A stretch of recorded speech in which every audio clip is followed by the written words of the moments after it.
So while we do this, making a puppet company, puppet theater, it was me and my husband actually now. We are working together as co-artistic directors, and he's also a visual artist. And then we found that puppetry is actually the medium between performing and visual arts. And then we found that, so how we learn, how we will do this. And we don't want this to be happen for only for children.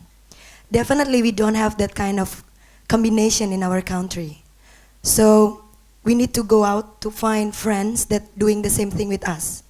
So that's how we started to think about moving out from the countries and do things. And also the other hand, it was because we found it's also hard to travel within Indonesian islands. Well, we have 17,000 islands, but no grants for traveling for artists. So we found that we are not only the citizen of Indonesia, we are the citizen of the world. This language needs to be, spread not just only within among Indonesians, but also with people outside us. So, and because our puppet performances is not with language, it's non-verbal performance.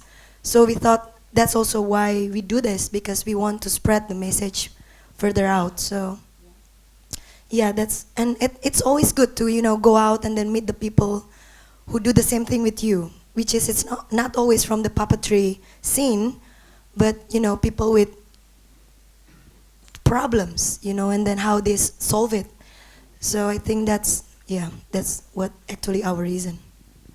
And again, there was a love story there with you and your husband. Yes. But the other thing that's interesting, building from some of the stuff that came up with Yongi and Nathan yesterday, this idea of friendship, which seems to be some language that we don't really use in funding terms, but it's actually the human qualities that come out of that element of the practice, and isn't something necessarily, you often see funders talk about.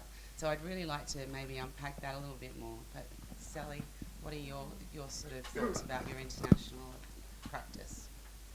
I think that's a really interesting point. It's an interesting question, and when talking about funders supporting work travelling internationally, kind of bringing it back to from New Zealand, what does that actually mean, and why do we want to travel internationally, and what are the messages we want to get out there, and how do we do that? I think from the Conchas perspective, I've been working with the Conchas, their producer, for 6 months. Previous to that, I was the Auckland Fringe director, and I worked for the major contemporary arts centre in New Zealand. So I sort of have a perspective on both sides as a producer and presenter, and as now an independent producer for the Conch. But from the Conch's perspective, Nina trained, and again it came back to sort of a love story really. Nina trained and lived between her mother's home of England